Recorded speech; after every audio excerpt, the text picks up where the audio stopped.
Good afternoon, audience. This is the Hotness and Sweetly, and welcome back to another edition of Restaurant Magic Show.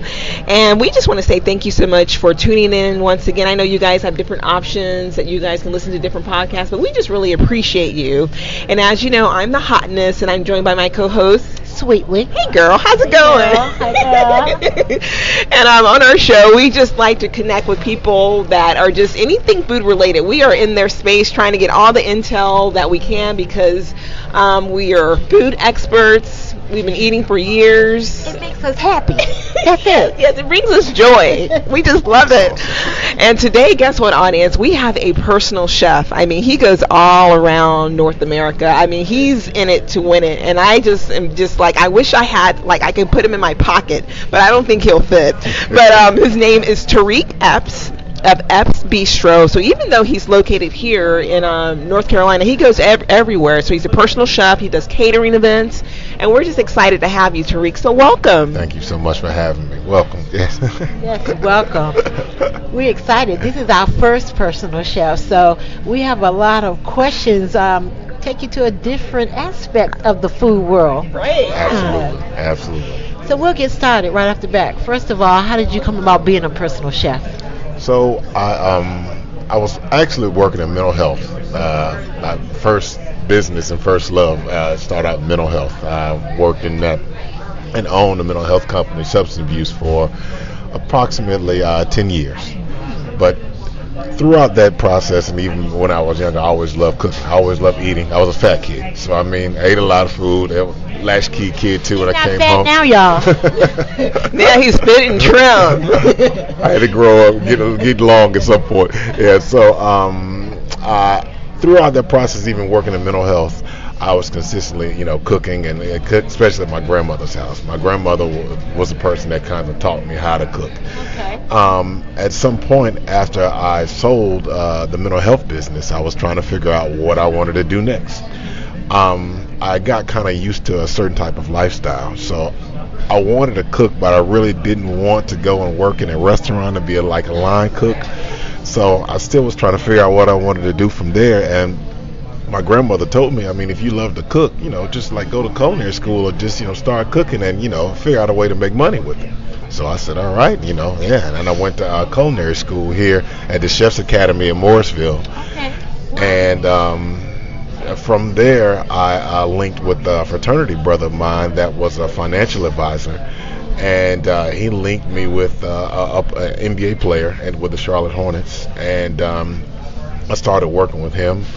And started making connections from there, and started getting more clients, and just doing every day, all day food for me, and studying and just really working on athlete's diet, and that kind of branched out into doing more catering stuff, and I just love doing it. So anytime I have an opportunity to study about food and to cook, I do it, and I try to do it. So. Studying food. Doesn't that sound good, listeners? It is. It's a great thing. I also take the opportunity anytime I like to travel, right. Go out of the country. I love to travel. So I travel to eat. That's what we do, Sweetly. Absolutely. We travel to eat. Yeah, we have a friend. Yes. Whenever I'm looking at going out of the country, going anywhere, one of the first things I look at is a menu of the food that's around there, because anytime I go somewhere, I want to either learn more about cooking or learn more about food and kind of go from there. So I love food, all things food. Yeah. Well, how did you come up with Bistro? Why did you pick Bistro? It was just the thought of bringing a small restaurant to your home. So whenever I can come into your home, we can set up, a nice ambiance. If you want to do soft music and,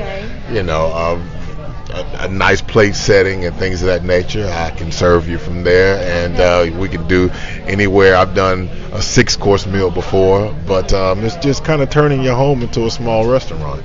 So, I've had people come down and eat in their pajamas. I've had people, eat in, 3-piece suits and, nice formal wear, things of that nature. So it's whatever makes you comfortable. It's your home. And I want you to feel as comfortable as possible in your home. So you're definitely catering to your clientele. Absolutely.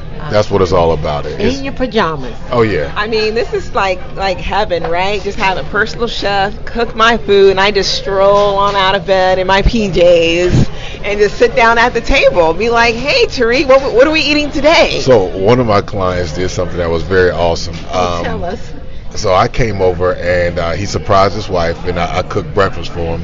And then right after me, he had a massage therapist come in and gave him an hour and a half massage therapist. Someone also came in and did home, mani, pedicure, things of nature too. And I fixed lunch for them also that day. So, it had a full kind of setup there. And I mean, she thoroughly enjoyed it. And so I thought that was cool too. You had everything at home. They had a really nice house too. But all right, yeah. Lovers, Yeah. wives, and husbands, do y'all Absolutely. hear that? That sounds so good. Now, do you clean up afterwards too? I do, absolutely. Oh, Sweetly, that's important. Absolutely. Because she cooks all the time, and that's my least favorite thing to do, right, Sweetly? Yes. So one of the reasons too why I started cooking, because I always used to wash dishes, and I hated washing dishes.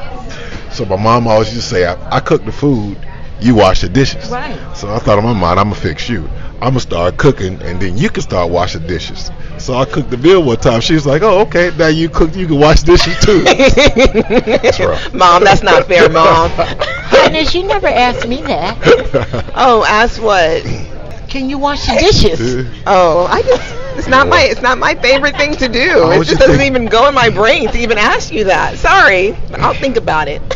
So, in the bistro, Yes.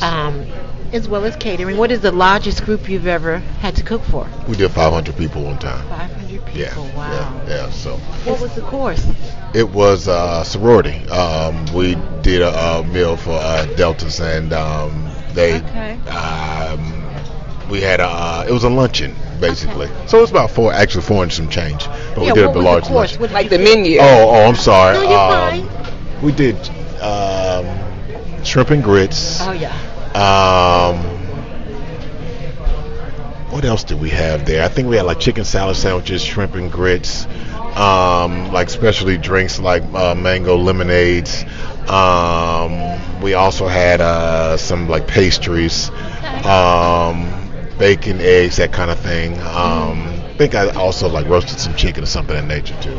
But, Nice. Now, is there a particular dish that you're known for? A signature shrimp dish? and grits. Shrimp and grits. Yeah, so I like to do actually what they call like a fried grit cake.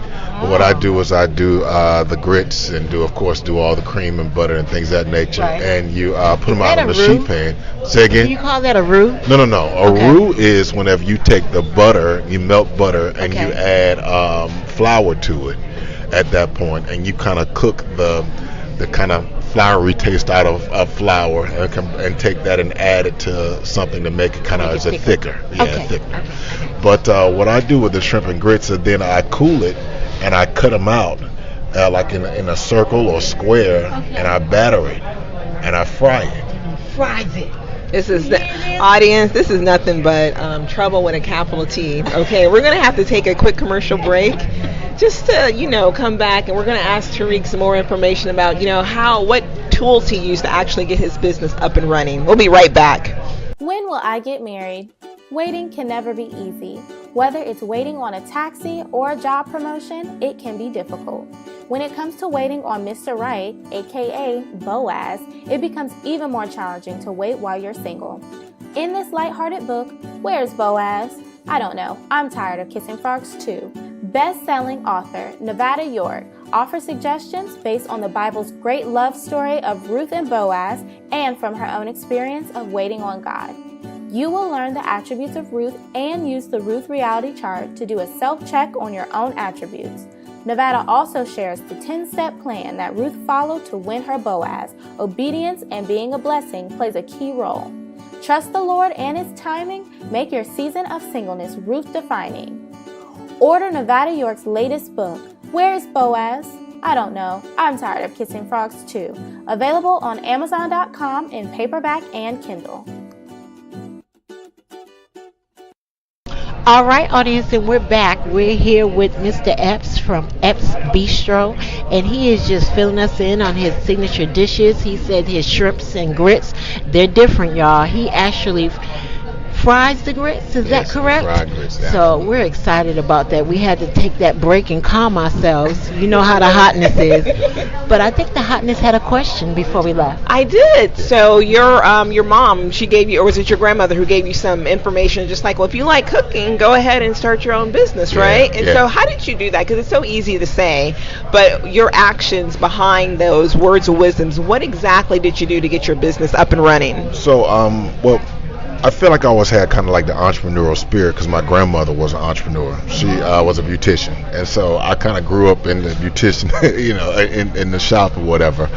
But one of the first things I did in being in culinary school, I talked to one of my professors about, helping me establish a business, and he told me, you need to write out a plan and exactly kind of how you wanted to move forward from there.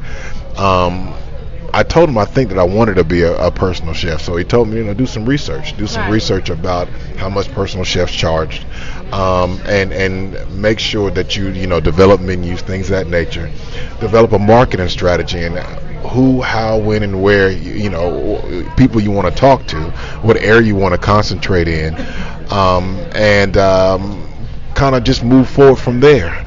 He said, So "Don't write be your afraid." vision down and make it plain. Absolutely. And then do it. Execute. Execute. Don't be afraid to, give some people some samples. Don't be afraid to, set prices where you may not make a lot of money. Sometimes you may not make any money, but the goal is always never to lose any money.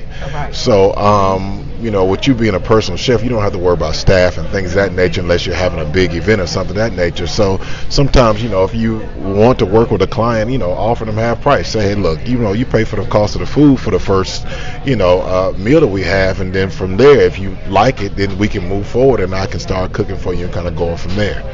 So, I figured I wanted to work with athletes too because athletes have a lot of money They and eat they eat too. Yeah. Absolutely. They eat a lot of food.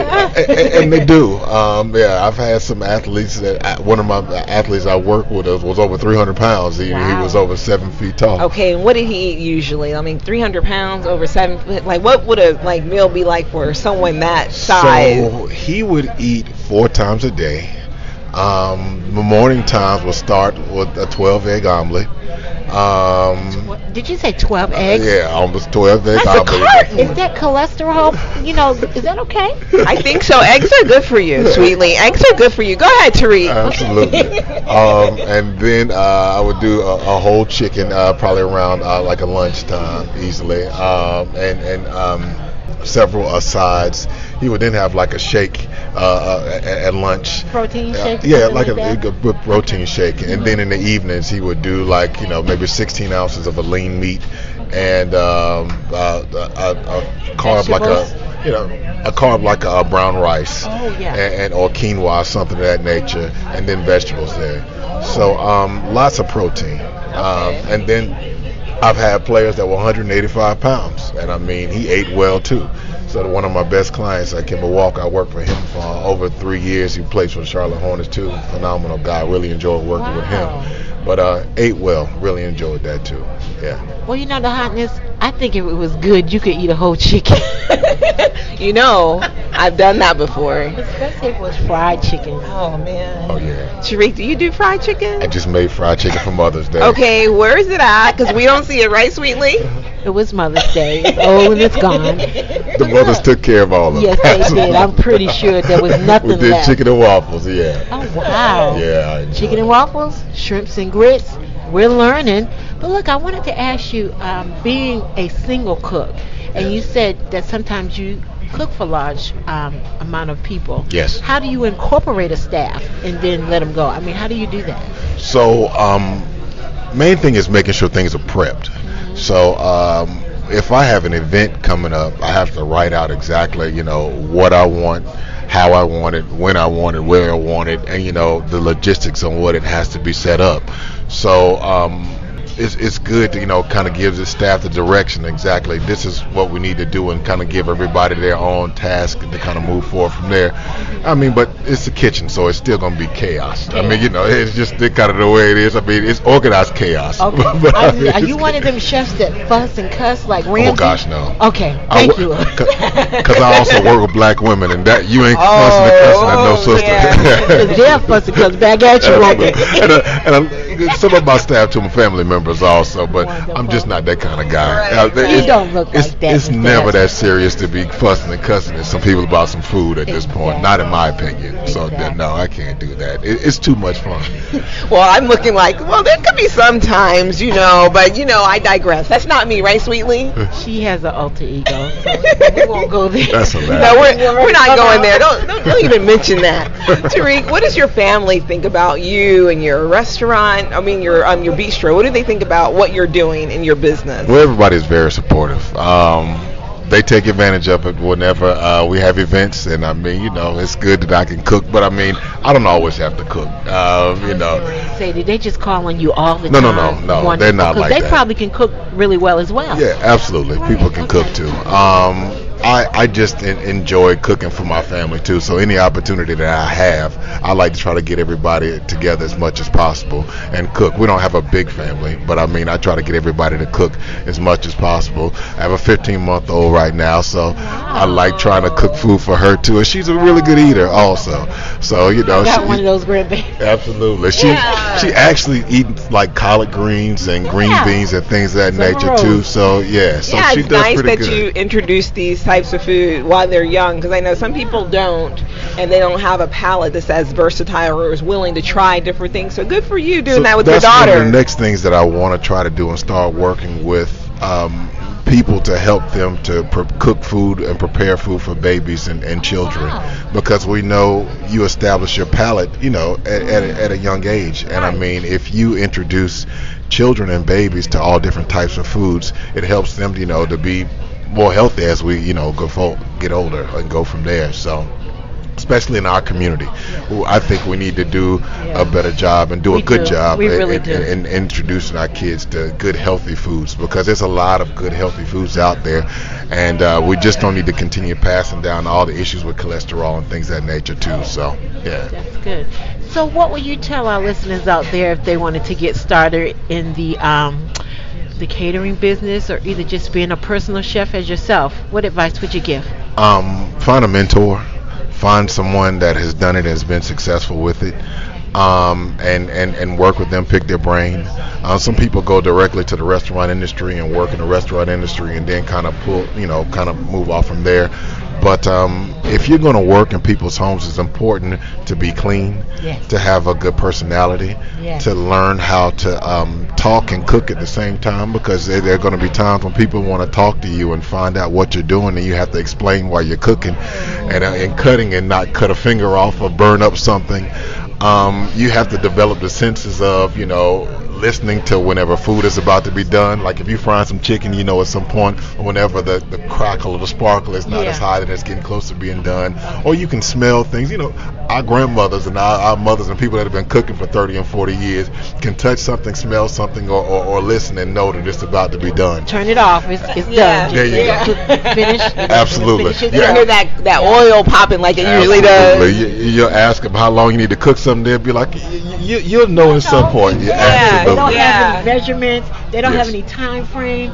They just know. They know. They know. So what makes your food different from everybody else's? I just try new things. And I try to pay attention to the clients and their needs and wants. I understand everybody has different palates.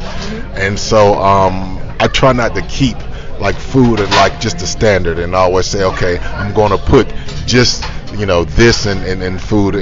Experiment occasionally. Don't go too far left with it. But experimentation when it comes to food is a good thing.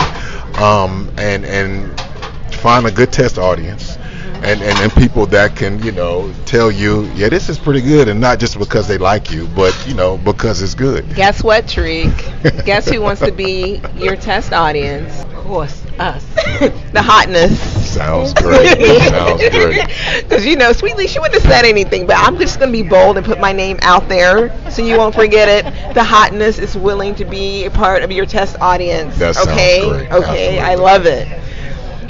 So what you said you traveled a little bit. Yes. And you like to go to different places and taste their food. So Yes. what's one of the most exotic places you've been, and you're just like, hey, Or this the is- most exotic thing you've eaten? yeah, Ooh. yeah. 'Cause I don't know what I might try. Okay, go ahead. So I went to Zanzibar. Zanzibar is off the coast of East Africa. So I flew to what they call Dar es Salaam and in Africa, and then took a 45-minute plane ride over to and it's a little tiny island. It's equivalent to our Bermuda, basically here. So over in Africa, like on the coast there, it's a beautiful place. Phenomenal food, lots of great seafood. I went on a tiny boat and went fishing and caught a tuna, and they cooked the tuna right there on the beach. Yeah, it was phenomenal, and it was great to be in a place where I've never been in a place where 95 to 98% of the people there were of color. Yeah, that is just something to Yeah. behold. Yeah, Yes, because it's just something different about it. You can't explain it, but it's just like wow, right? Yeah, Sweetly? but it was a phenomenal place, a beautiful place, and I greatly enjoyed it there. So I would love to get back there at some point soon. So was it the tuna? So I've eaten octopus, which is not that exotic to me, but a lot of people would be like, ugh. The Was tuna. that the same as calamari? Is that octopus? So Yeah, it is. it is to a certain extent. Yeah. The calamari rings, frog duck liver. I've had that. I've had that. So I mean, I haven't gone too far off the spectrum. Okay, that's nice. Yeah. And I mean, but I'm willing to. Okay. But of course, they tell you whenever you travel, you got to be careful.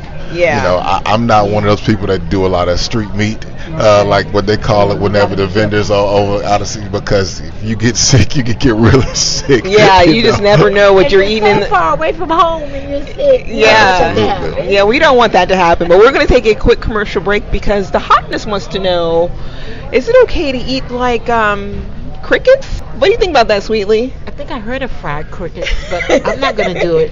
But we'll see if it's okay with Chef Epps. We'll be right back. Hey girl, that's a nice t-shirt you're wearing. Where did you get it? I got it from TeamJesusClothing.com. Really? I like the messaging and the colors. They're so vibrant. Yes, TeamJesusClothing.com has a lot of t-shirts and hoodies with encouraging messages. They have styles for both men and women. Wow, thanks for letting me know. I'm going to TeamJesusClothing.com to place my order now. Yes, definitely go to TeamJesusClothing.com and be sure to check out my favorite shirt designs, Team Jesus and Won't He Do It? I can't wait. TeamJesusClothing.com, here I come. Okay, audience, welcome back. We are here with Chef Terique Epps of Epps Bistro, and he's a personal chef, and he also does catering events. But before we went to commercial, the hotness wanted to know, is it okay, or I'm sure it's okay, but, what do you think about, crickets, us, me and Sweetly venturing out? Insects, yes. Chocolate-covered crickets. I won't be straight up, audience. I'm not doing it, no matter what Terique says. I just want to hear what he has to say. I have not eaten any insects, not on purpose. That I know of, But yeah, I'm not one of my people that turn the nose up to it. If it's not my thing, it's not my thing. But right. Maybe if I was somewhere, a couple of shots, a little bit of alcohol, I may try it. I mean, because I think maybe if I drink some before and after, my mind will tell me it'll kill anything, and that's where to kind of go from there. Okay, that makes me feel a little better. But I'm just, I had a question. What? It's just, it's in my mind. So you're in someone's house and you're cooking, right? So this is one of my, oh my God, what if this happened? And they're behind you everywhere you go. Well, that's what he said. You have to learn to talk to people while you're cooking. One of the skill sets you must have. But I did think about that because how irritating is that, right? I don't know. Is it irritating or is it like I don't mind. You explain it to them? Absolutely. Like she's flowing? So I don't mind Okay. people that are asking questions and interactive and stuff. And whenever I know specifically I'm going to go to someone's home and they're going to want to do that, I have to make sure that I'm prepped Right. very well at that point. I don't want to spend a lot of time cutting stuff and things of that nature. I mean, and if I'm going to talk to them about making a sauce, I want to already have the sauce made. But I can tell them how I made it or kind of go through it and kind of go through there. One of the hard parts will be when people have kids and their kids are running around because you don't want anybody's children to kind of get hurt, and they're like, get out the kitchen, get out the kitchen. They're not saying anything. I know, they're just like, he's just having fun with Terique. You want to be like, where your mama, boy? Gotta kitchen, I'm cooking.